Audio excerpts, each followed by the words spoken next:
Oi! Welcome to episode 9 of the Amazon Connect podcast. I thought it was episode 10, but my ever reliable rock of a partner that is Mark Rudkowski Mhm. assures me we haven't done 9 yet, so No, this must we be have done 9. that. We're trying to skip ahead, Doug, and we can't do that yet. I'm just excited for 10 because I know I what know, 10 yeah. is, but I'm equally as excited for 9. But Mark, first of all, how are you doing?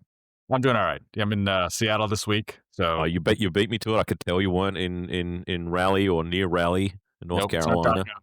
It's not dark No, out, so yeah, yep. no. At this point, so We've had daylight saving here. Do you have daylight saving at the same time? Have you changed the clocks at all anywhere? no, not yet. When is that? It's probably I think it's in a couple weeks. Oh, yeah, yeah. So we've gone early on the weekend, and it's messing with me. It's messing with me. But the thing that messes with me even more is I feel like I'm stepping back in time 8 years to the very beginning of Amazon Connect as we introduce our guest, Yasser El Hagan. How are you, Yasser? The original Connect SA. I'm great. It's awesome to be here with you guys. Now, can you just give us like a two-sentence how you want to present yourself, and we'll get into some what's news, and then we'll go deep on what you're doing these days. But just introduce yourself, Yasser. Tell us about yourself. Sure. Yeah, so again, I'm founder and CEO of Prenetics, which is a boutique consulting shop that's an AWS Amazon Connect partner. Let's see, most relevant before I joined or started Prenetics. I guess most relevant of my background is my time at AWS, where I spent 6.5 years at AWS. Started as a TAM in enterprise support and was employee number 0 on the go-to-market team for Amazon Connect, which was awesome. And yeah, before that, I was at Avaya and Nortel. But I guess most relevant is my time at Amazon. In the early days, you were synonymous with Amazon Connect. You were everywhere. You were on all the videos. You were on all the So presentations. You were Yasser flying was around the world. Yasser was the front man. Yeah, Yasser was the front man. Absolutely Not a right. mistake. Yasser, how many countries did we travel that first year? Many, over 12. Yeah, We did 7 in just one trip.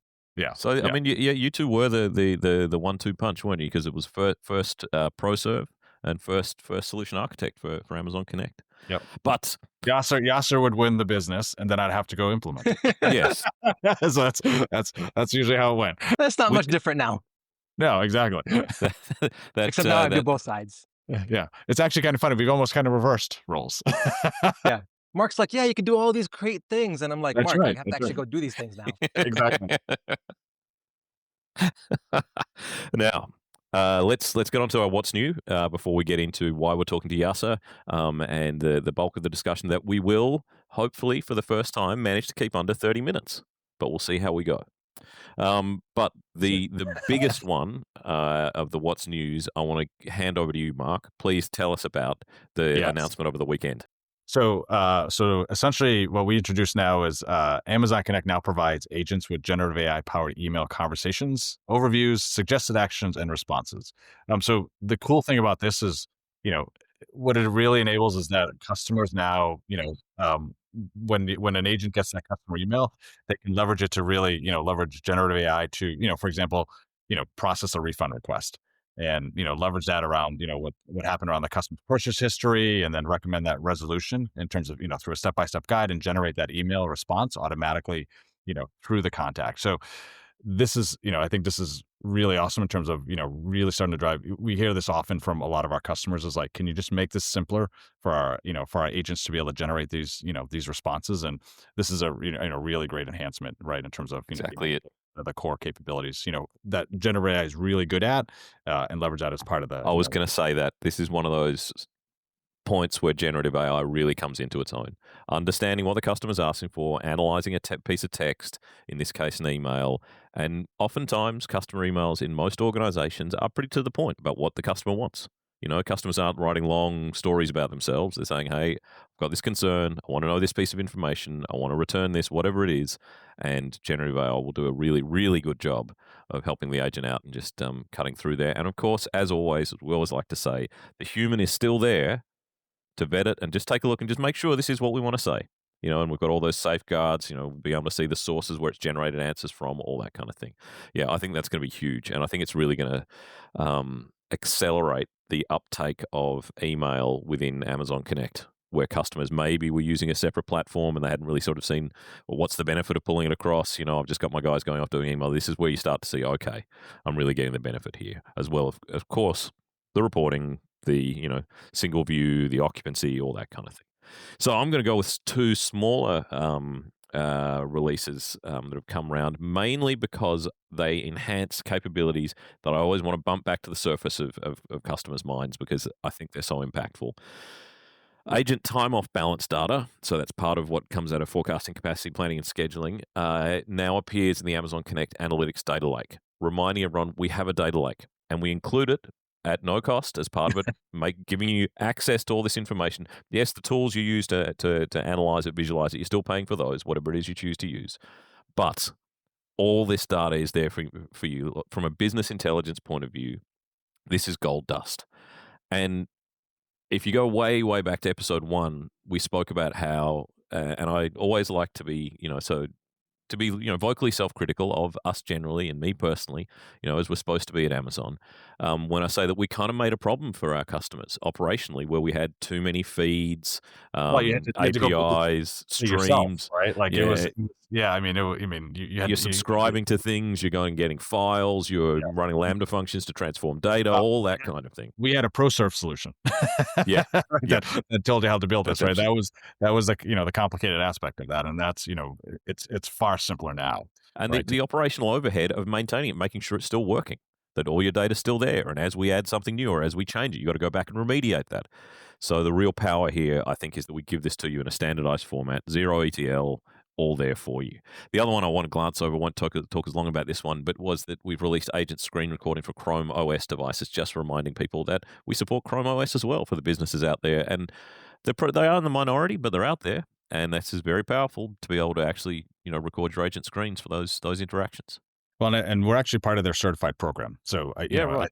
one aspect of that, in terms of it's, the goal of that is, one is really simplifying, how you can deploy this to your agents, particularly around the OS layer overall. And then there's also Chrome Enterprise, which also offers a lot of value in terms of being able to Yeah. leverage that, right, and drive, particularly around how are you managing your policies and driving that consistency across your agent population overall. So, and one of the, that's an area too that we're continuing to work closely with Google on, right, as well, in terms of how do we continue to, screen recording is one aspect of that, but there's a lot of capabilities that you get out of Chrome Enterprise and Chrome OS as well, and that's something that there's a lot of value there for customers that want to simplify their overall deployment stack.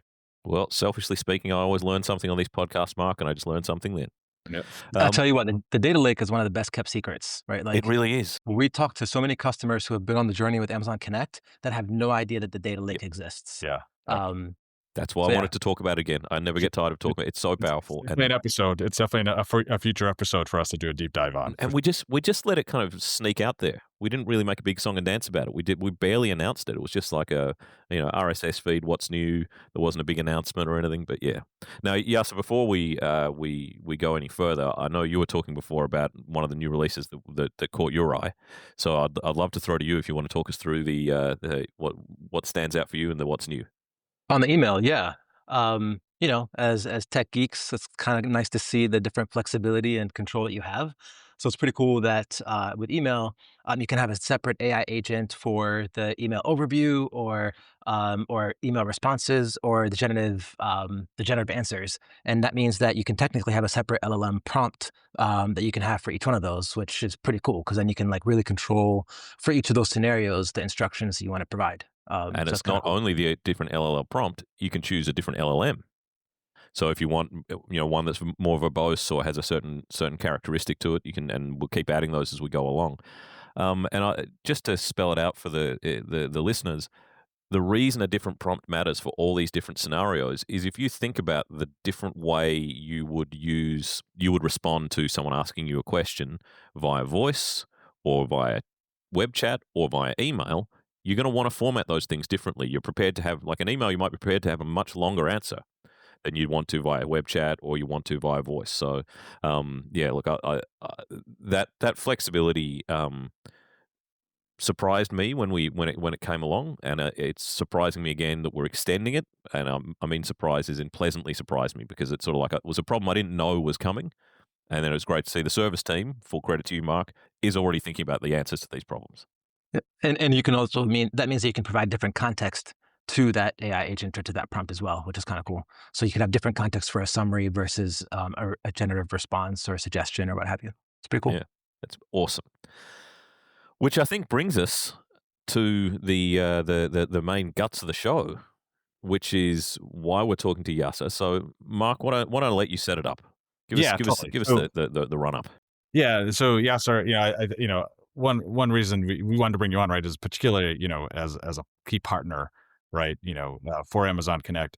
One of the questions we kind of got often asked is like, so what, why do I need a partner, right? What's the value of bringing a partner?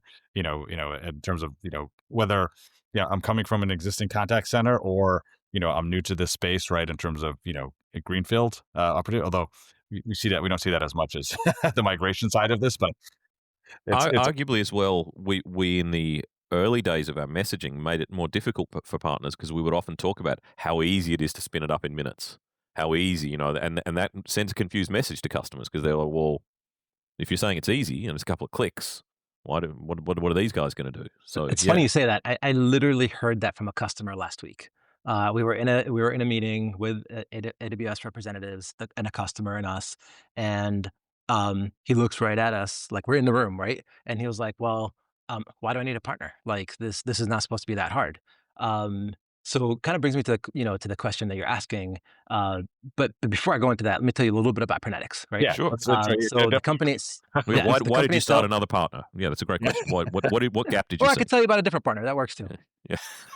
So the company itself has been around for about 10 years. It started out as, a pet project of mine when I first left Avaya. And then I decided to kind of park it while I was doing my thing at Amazon. But we really doubled down in February of 2024, me and my co-founder, Mick Shaw, who I've known for over a decade. So we started two of us out of this basement here. And in about 16 months, we went from the two of us to 47 employees. Oh. We are in 21 states across 10 different countries. We've landed over 25 customers in the last 16 months, launched 4 SaaS products. So I just figured I'd give you some of the numbers because, we're Yeah, Amazonians and Amazonians like numbers. That's right. One of the contact centers that we support has over 30,000 agents and at peak does something between 600,000 to 800,000 calls. I'm going to let you guess the interval. You can either say per hour, per yeah, day, per week, per month, or per year. can't be per hour, surely. Per What are you week. guessing, Mark? Per week. Oh, well, I'll go per day then. Per day. Per day. It's by far the largest contact center I've ever worked on. Yeah, that's massive. It's That is massive. massive. And the cool thing about a customer like that is it really brings to life like all the power of Amazon Connect because any tiny little tweak has massive impact. Like if I can Massive. shave off 2 seconds, 5 seconds, 30 seconds, whatever, when you multiply that by 600 to 800,000 contacts, that's real impact both on the customer side of that contact center and the business and the dollars that they pay for that contact center. So it's It's a been really, really interesting point, and it's one I like to come back to is because I think that's right. Like the power for big customers is so clear. Equally, the reverse for small customers is getting access to these advanced features that they wouldn't totally otherwise be able to afford. So 100%. it's like easy to implement at the big end, and the impact is felt and it's massive. Whereas on the other end, it's like you would never even be able to do speech analytics. Like you wouldn't be able to analyze a single word if you've got a 3-seat contact center or a 5-seat contact center, and be able to actually optimize from that. Yeah, fascinating. 100%. So at Prenetics, we have 3 parts of our business. So we have like a professional services SI part of our business. We do managed services, and then we have software, and that could be custom software and or SaaS applications. And we've been very blessed to have found success across all 3 of those pillars. So we have a number of customers that we do managed services for, a large news agency, large federal customers, small customers. So can't mention necessarily any customer names, but yeah, some pretty cool brands that we've landed in such a short period of time. So yeah, that's a little bit about what we do. We're meant to be a boutique shop, so I don't want to grow really too big, but all we do is Amazon Connect. And sorry, not just Amazon Connect. What we do is CX. with the core of it being Amazon Sure. Connect, Yeah, yeah. or really anything CX related at AWS, but we are only focused on Amazon Connect and AWS And services. that's a neat way, I think, into the why do partners matter, because I think that differentiation you just made between Amazon Connect and CX, in that you are CX specialists and our successful partners are CX specialists. They understand, and it's why historically partners have struggled to go from being generalist AWS partners to being Amazon Connect partners. And there's been a lot of train wrecks and a lot of roadkill along the way of a generalist partner going, well, we had a 19-year-old grad jump on and spin up an instance of Amazon Connect. Seems easy. We'll take on this project, and it ends in tears.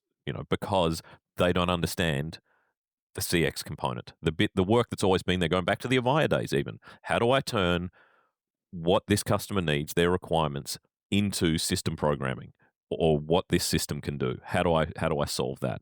So that's it. Have I oversimplified it, do you think, Yasser, or is that the real guts of why you need a partner? No, it's actually two pieces. So that's one part of it, is not only why you need a partner, but why you need a partner like us. Is that, we're not focused on, data transformations and overall business transformation and this, that, and the other. Like, we are focused on this space. So that matters, because this space is moving so fast that unless you are hyper focused on this space, there's no way you can keep up. Like, there's no way you're going to try to go do 10 different things. So that's the first piece. But the other piece is, I'll pull a line from our time at Amazon, and that is that there's no compression algorithm for experience. Mm. So yes, Amazon Connect is easy, sure. But the amount of experience that we get as a dedicated partner that works just on Amazon Connect and CX, where I can see how this large federal agency does it, how this tiny little public sector agency does it, how this law firm does it, how this shoe company does it, both across voice, chat, tasks, cases, speech analytics. I don't care what kind of customer you are. That is not Forecasting, what you capacity do. planning, and That is scheduling. not your core competency. So therefore, Yep. you're just not going to have the same amount of experience. That's why you bring a partner in. And I think as well, we are at AWS are not experts in other platforms. I mean, you have pockets of expertise, like Mark was just talking about Google, and of course Salesforce, where Marcus spends a lot of time. But we're not responsible for what Salesforce does. And that's, again, where a partner can come in. Those integration points where, I mean, seemingly every customer I talk to has a slightly different CRM or implementation of ITSM or implementation of some ticketing system or billing system or something like that. And to really make your CX sit up and beg, you're going to need that data or access to it somehow. Well, and I think too, and Yasser, I mean, would love your thoughts on this, right? Is, with how fast agentic AI is moving, right? Like, how does a partner come into play there? Because I suspect, right, being very prescriptive is super important, right? And in terms of how fast the space is moving. 100%. And it's, not only is the space moving, but because the space is moving so fast, the patterns are changing. So what you might have done where you found success 6 months ago is almost definitely not what's going to be what you do today to find success, right? So I think that's really the big part of it. And again, having a partner that this is all they do, they've done that tinkering, they've learned those lessons, they've made those mistakes, right? And for customers that are trying to kind of push the edge of what's possible in AI, we can be right there kind of ahead of you saying, hey, we've already tried it this way. We know that doesn't work. Try it this way. I think that's a super key point, right? Because that experimentation, you're doing that all the time, right? Yeah. And that comes back to that conversation we had with Hannah, where she was talking about how what she'd learned with the implementation of Amazon Q internally, Q for Business, and what that had brought around in terms of, all those stats that go out, like 90% of AI projects fail, all that kind of thing. And why do they fail? It's not because the tech's bad, it's because the person didn't understand the questions they were asking or what they wanted it to do. Well, and you can't just go in broad Oh, strokes, right? Like, it matters what you're trying to do with it and for what use case, and those patterns change based on that use case. Sorry, go ahead. No, because I think we mentioned the three parts of the business. The one I want to focus on most, or is most interesting to me, is the managed services component, because I think that's the one where a lot of customers don't understand what value can be brought, and they're missing a trick. And that is, it's kind of like it goes back to the old days of, well, I'll keep picking on Avaya partners, and I used to work for one, where you used to carry some spares, and that was really your value, was that Doug would show up at midnight on Saturday and replace one of your circuit packs or whatever it was when it broke. Now, those days are gone with Amazon Connect. That's not what the managed service does. So, where are you adding value in the managed service, and why do customers benefit from having a managed service? Because that's one where I see most commonly customers saying, "Well, we don't know why we need that." Yeah. It's interesting, right? So we're actually trying to reinvent what managed services means. And that, by the way, hasn't been easy. It's not easy because we're still trying to figure out what does that mean from a commercials perspective. But then also, you're never going to find me to be one that wants to sell hours. Like, I just don't subscribe to that model, right? Like, we're a smaller company. We want to be a boutique shop. So we want to sell on value. So the way that we think about managed services is think of like your Nordstrom's experience of managed service, right? It's not about, this move or this ad or this change. It's really more about like truly building a partnership-based model with these customers and continuing to kind of do that advisement as they have managed services, but not just advisement, also hands-on. I'll give you an example. Lots of times customers are excited about getting onto the Amazon Connect platform and machine, right? But then it's such a lift for them to kind of migrate, regardless of whatever platform that they're on, that once they do, they celebrate and they kind of just and it's like Oh, back to yes, back that to is a normal, right? song I hear every day. Yeah. Yep, yep. So what the managed services comes and does, it says, hey, yes, you could pay me X number of thousands of dollars for a project, and I probably could make more money selling you continuous projects as you figure out what you want to do. Or how about you subscribe to X amount per month for a managed service and let me continue on your journey, right? So now we have customers that started with a big voice migration. They'll sign up for managed services, and we do, for the most part, and we try to control it so that, we control risk on both sides of that relationship. But for the most part, like, hey, you want us to enable generative AI evaluations? Cool, that's included in managed services. You want us to do a chat use case for you? Cool, that's included. So we kind of really help customers get the iterative value off of the platform in a continuous way where it's both consistent for us from a cash flow perspective and continuous value that the customer is receiving. Now, if they come in and they say, hey, I have this massive migration project that I want to do, sure, that's not included as part of managed service, but we really kind of optimize on how do we continue getting you to understand and get additional value from the platform, as well as also because the way that we partner with customers throughout these engagements, we spend a lot of time trying to become experts on that customer's business. So Yeah, once we've yeah, done yeah. that, now on the managed services side, we're actually coming back with recommendations and saying, hey, by the way, here's what we're noticing in your contact center. If you did X, Y, and Z, here's the additional, productivity your agents could have, or a more seamless experience your customers could have, And or that's a what that's have a you. So that's really how great we think point. about managed service. That's a great point at the end there, and the way you're describing it is, I didn't know the answer you were gonna give, but I figured it was gonna be so because it's really changing it from a managed service into an innovation subscription. You basically you want us to because, not I think only you, do I I see. think you Yeah, should go on. copyright that right now. I'm, I'm, I'm writing that one down. Put it on the website. Do you want to Yeah. subscribe to our innovation subscription? Yeah. Subscription? Uh, The last point you raised there is similar to that one of moving on to, moving on to the platform, as you say, like what they talk about, oh, phase one, we just want to get on the platform, do no harm, don't want to lose anything, or, make sure we're working. And oftentimes it stalls there.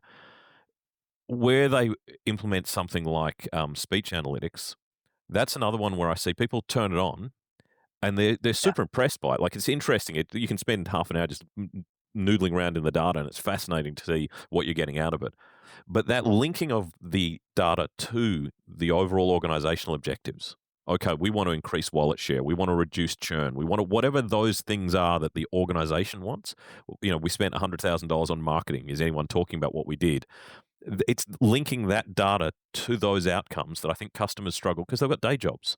The person who turned on speech analytics may not actually be in a position to really sort of think about those things. And I think that's another part of that innovation is not just, hey, we can turn on these features for you, which I'm not saying that's what you were saying, but I just wanted to press again on that point of, well, we can actually help you use the data and explain to you why it's valuable. This is Well, it's, something it's, we've it's squeezing noticed. the additional value out of it, right? And actually brings you back to the point you made earlier in the conversation, the data lake, right? So we actually Mm-hmm. hook up to the data lake and we show customers how they can get meaningful data by tying together the contact lens information, which is in the Mm-hmm. data lake, by the way, with all sorts of other information in the data lake, like attributes. So like one of the cool things that we did for a customer recently, actually I can talk about this customer publicly, DC government.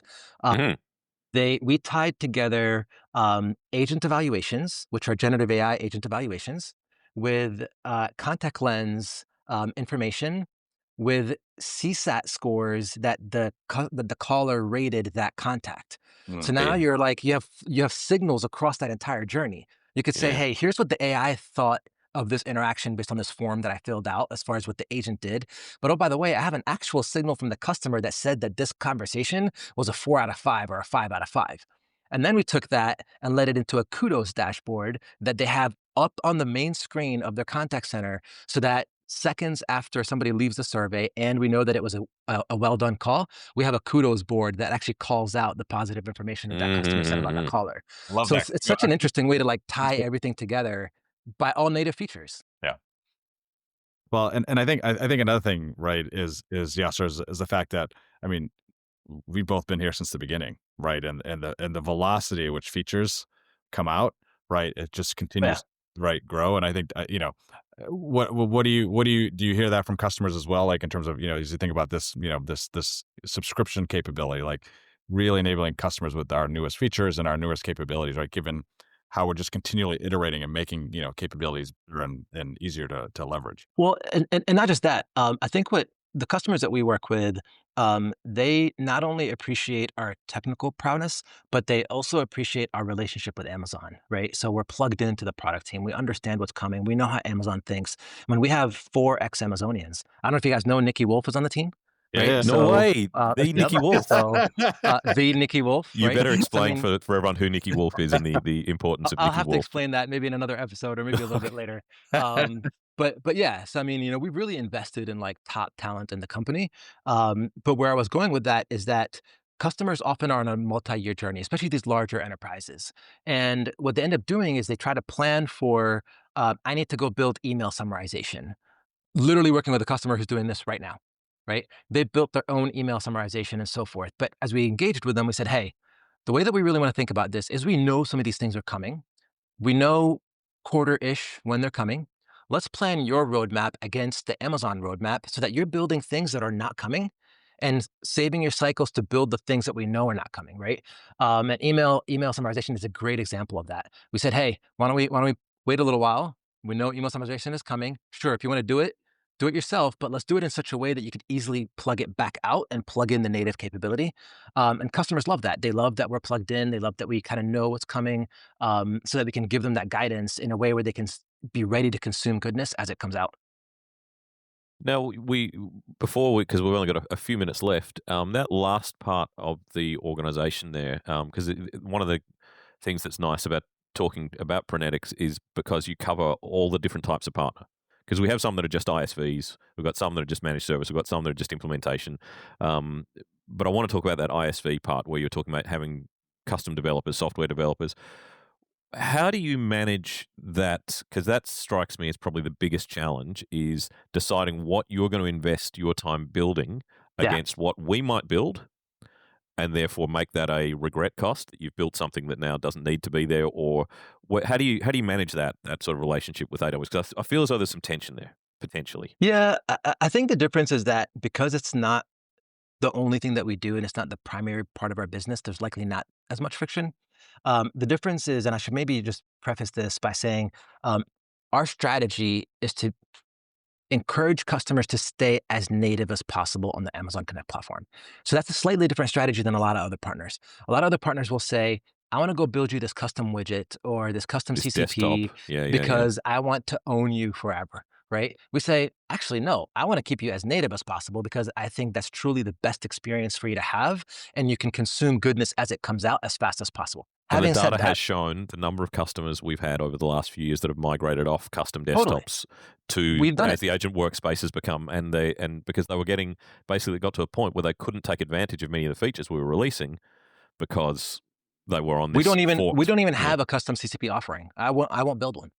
Right. But anyway, to your point about software, what we focus on is how do we kind of bring the whole ecosystem together and augmentation. I'll give you an example.